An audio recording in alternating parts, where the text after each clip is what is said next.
How long does it really take to make a green juice from start to finish?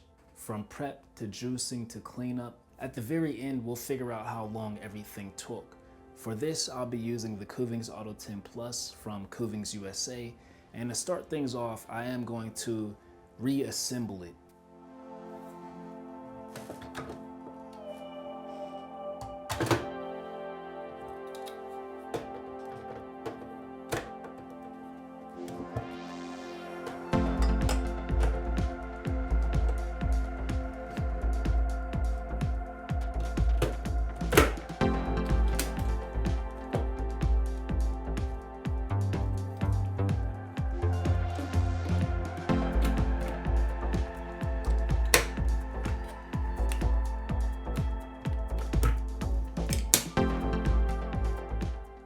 Lately, I've been heavy on greens, especially during the winter season. Today, I'm juicing one bunch of dandelion greens, one bunch of watercress, one huge English cucumber, 2 green apples, 1 key lime, and here I have a thumb of ginger.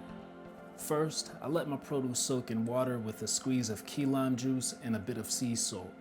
Some people prefer vinegar or baking soda for cleansing, but this method works best for me.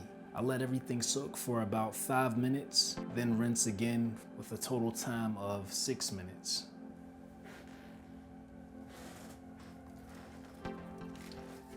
For leafy greens and ginger, I chop them into smaller pieces to help the juicer extract the most juice.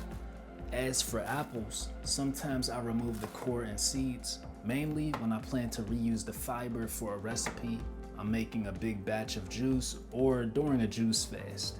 That said, I'm not worried about apple seeds. Many people hear about cyanide poisoning from apple and pear seeds, but you need to eat thousands of them for any harmful effects. Also, the Kuvings AUTO10 Plus juicer rarely crushes the seeds. The key takeaway is to do what makes you feel comfortable. With the AUTO10 Plus, my layering technique varies depending on the produce, but for green juice, this one in particular, I like to start with a small layer of leafy greens at the bottom, add soft produce like cucumber and apples, layer more leafy greens, top it off with firmer produce like key lime and ginger. I do this so the juicer works on the fibrous greens first, then squeezes out the high water content produce like cucumbers and apples. The machine will mix everything up, but I find this method helps get better extraction from soft produce.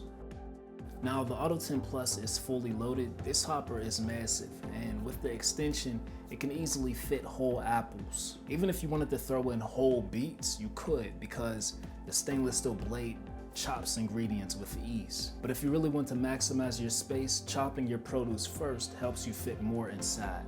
How many ounces of juice do you think I'll get from this batch? Take a mental guess and we'll check back in a bit.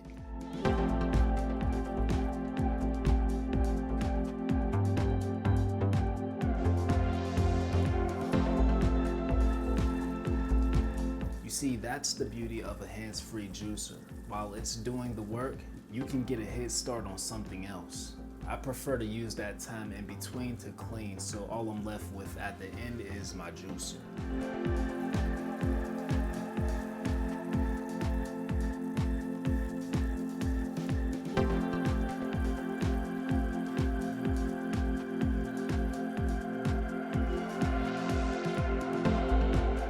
I got 28 ounces of juice from this recipe.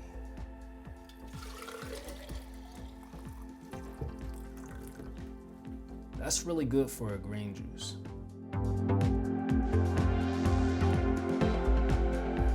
Fire. Make sure y'all try that recipe. Almost close to the finish line, I'm gonna disassemble the juicer and get it clean.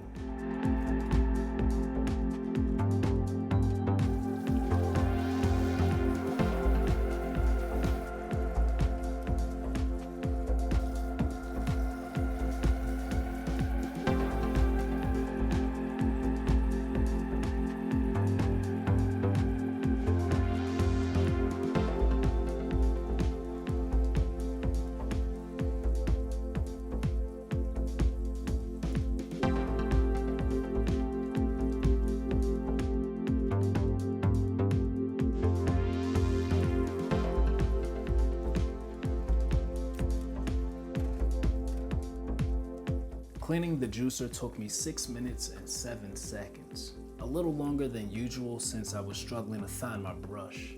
Normally it takes me about 5 minutes tops. The compostable bag saves me the hassle of having to clean my bin, makes the process so much easier. And this is going in the compost bin out back. From prep to juicing to cleanup, the entire process took 20 minutes. Not bad at all, and I wasn't even rushing. I took my time. I had a lot of fun. The juicer will be linked in the description, and if you made it this far, thank you. I truly appreciate it. Until next time, peace.